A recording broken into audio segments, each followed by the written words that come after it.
Ready start. ਭਗਤ ਅਕਾਲ ਪੁਰਖ ਦੇ ਲਾਡਲੇ ਬੇਟੇ ਹਨ ਅਤੇ ਊਚ ਨੀਚ ਦੀਆਂ ਅਖੌਤੀ ਦੀਵਾਰਾਂ ਤੋਂ ਬੇਨਿਆਜ਼ ਹੋ ਕੇ ਮਾਨਵਤਾ ਵਿੱਚ ਭਰਾਤਰੀ ਭਾਵ ਦੀ ਤਰਜਮਾਨੀ ਤੇ ਸਿਰਜਣਾ ਕਰਨ ਵਾਲੇ ਮਹਾਨ ਪੁਰਸ਼ ਵੀ ਡੰਡੀ, ਜਿਸ ਨਿਸ਼ਚੇ ਅਕੀਦਤ ਤੇ ਹੁੱਬ ਨਾਲ ਰੱਬ ਦੇ ਘਰ ਦੇ ਇਹ ਪ੍ਰੇਮੀ ਅਕਾਲ ਪੁਰਖ ਦੀ ਉਪਾਸਨਾ ਵਿੱਚ ਇੱਕ ਸੁਰ ਹੁੰਦੇ ਹਨ, ਉਹ ਕਿਸੇ ਹੋਰ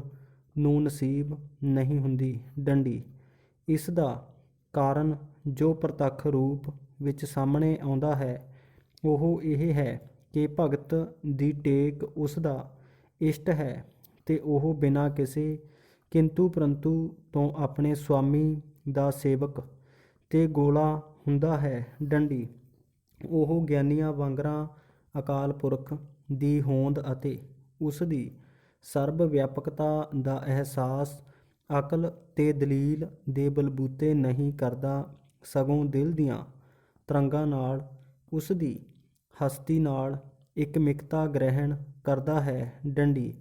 ਖੰਡੇ ਦੀ ਧਾਰ ਤੇ ਚੱਲ ਕੇ ਮੰਜ਼ਲੇ ਮਕਸੂਦ ਤੇ ਅੱਪੜਨ ਵਿੱਚ ਉਹ ਸੁਆਦ ਲੈਂਦਾ ਹੈ, ਭਾਵੇਂ ਅਜਿਹਾ ਕਰਨ ਵਿੱਚ ਉਸ ਦਾ ਸਭ ਕੁਝ ਲੁੱਟ ਵੀ ਕਿਉਂ ਨਾ ਜਾਵੇ। ਉਹ ਲੈਣ ਦੇਣ ਤੇ ਨਫਾ ਨੁਕਸਾਨ ਦੀਆਂ ਬਰੀਕੀਆਂ ਵਿੱਚ ਪਏ ਬਗੈਰ ਆਪਣਾ ਸਿਰ ਕੱਟ ਕੇ ਆਪਣੇ ਮੁਰਸ਼ਿਦ ਦੀ ਭੇਟ ਕਰਨ ਵਿੱਚ ਪਿੱਛੇ ਨਹੀਂ ਰਹਿੰਦਾ ਡੰਡੀ।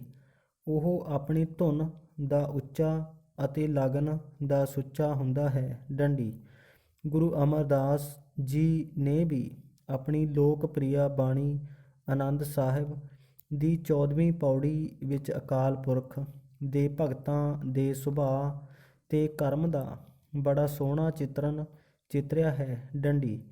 ਭਗਤਾਂ ਦੀ ਇਸ ਨਿਰਾਲੀ ਚਾਲ ਦੇ ਬਹੁਪੱਖੀ ਦਰਸ਼ਨ ਇਤਿਹਾਸ ਵਿੱਚ ਕਈ ਥਾਈਂ ਹੁੰਦੇ ਹਨ ਜਿੱਥੇ ਇਨ੍ਹਾਂ ਨੇ ਆਪਣੇ ਇਸ਼ਟ ਵਿੱਚ ਘਨਿਸ਼ਟ ਸ਼ਰਧਾ ਅਤੇ ਅਥਾਹ ਪਿਆਰ ਵਿੱਚ ਆ ਕੇ ਤੱਤੀਆਂ ਤਵੀਆਂ ਤੇ ਆਸਣ ਲਾਏ,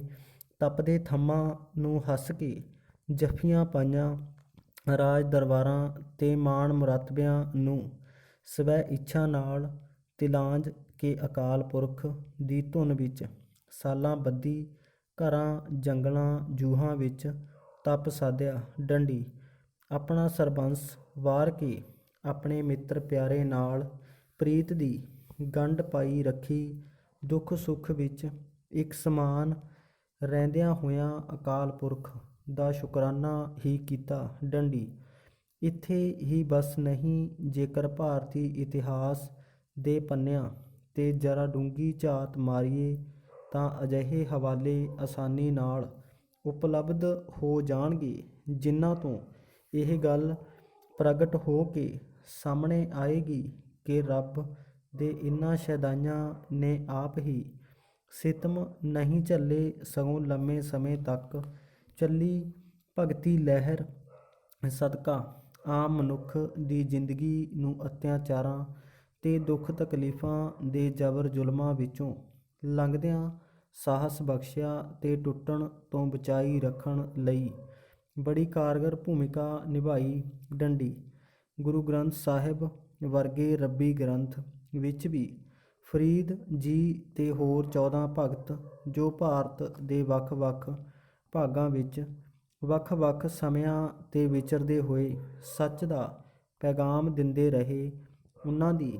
ਬਾਣੀ ਨੂੰ ਵੀ ਉਹੀ ਸਤਿਕਾਰੀ ਦਰਜਾ ਦਿੱਤਾ ਗਿਆ ਜਿਹੜਾ ਸਿੱਖ ਗੁਰੂ ਸਾਹਿਬਾਨ ਦੀ ਬਾਣੀ ਨੂੰ ਪ੍ਰਾਪਤ ਹੋਇਆ ਹੈ ਡੰਡੀ।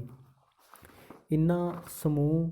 ਭਗਤ ਜੋਤਾਂ ਨੇ ਮਨੁੱਖਤਾ ਦਾ ਭਰਵਾਂ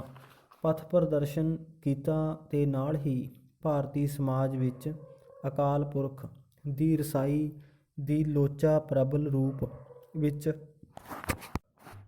ਉਭਾਰੀ। ਕਿਸੇ ਨਾ ਕਿਸੇ ਮਨੁੱਖੀ ਪੱਖ ਨੂੰ ਸੰਵਾਰਿਆ ਸਜਾਇਆ ਤੇ ਉਸਨੂੰ ਸਿਹਤਮੰਦ ਦਿਸ਼ਾ ਪ੍ਰਦਾਨ ਕੀਤੀ ਡੰਡੀ। ਸੰਖੇਪ ਵਿੱਚ ਇਹੀ ਕਿਹਾ ਜਾ ਸਕਦਾ ਹੈ ਕਿ ਗੁਰੂ ਗ੍ਰੰਥ ਸਾਹਿਬ ਵਿੱਚ ਦਰਜ ਭਗਤ ਬਾਣੀ ਗੁਰ ਆਸ਼ੇ ਨੂੰ ਉਘਾੜਦੀ ਹੈ, ਮਨੁੱਖ ਨੂੰ ਚੰਗਾ ਇਨਸਾਨ ਬਣਾਈ ਰੱਖਣ ਲਈ ਉਸ ਦੀ ਜ਼ਿੰਦਗੀ ਦੇ ਵੱਖ-ਵੱਖ ਪੱਖਾਂ ਨੂੰ ਵਿਕਸਿਤ ਕਰਦੀ ਹੈ। ਵਹਿਮਾਂ ਭਰਮਾਂ ਤੇ ਫੋਕਟ ਰਸਮਾਂ ਰਿਵਾਜਾਂ ਦਾ ਡਟ ਕੇ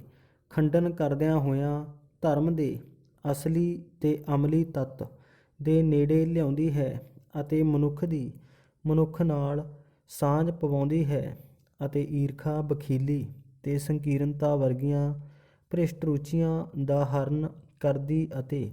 ਲੋਕ ਸੁਖੀ ਪਰਲੋਕ ਸੁਹੇਲਾ ਦਾ ਪੈਗਾਮ ਦਿੰਦੀ ਹੈ। ਡੰਡੀ ਇਨ੍ਹਾਂ ਸਿਫਤਾਂ ਨੂੰ ਦੇਖਦਿਆਂ ਹੋਇਆਂ ਕੋਈ ਵੀ ਇਸ ਗੱਲ ਤੋਂ ਇਨਕਾਰੀ ਨਹੀਂ ਹੋ ਸਕਦਾ ਕਿ ਮੱਧਕਾਲ ਦੇ ਭਾਰਤੀ ਵਸਨੀਕਾਂ ਨੂੰ ਭਗਤੀ ਲਹਿਰ ਨੇ ਬਹੁਤ ਸਹਾਰਾ ਦਿੱਤਾ ਅਤੇ ਉਨ੍ਹਾਂ ਨੂੰ ਆਤਮਿਕ ਤੌਰ 'ਤੇ ਟੁੱਟਣ ਨਹੀਂ ਦਿੱਤਾ। ਡੰਡੀ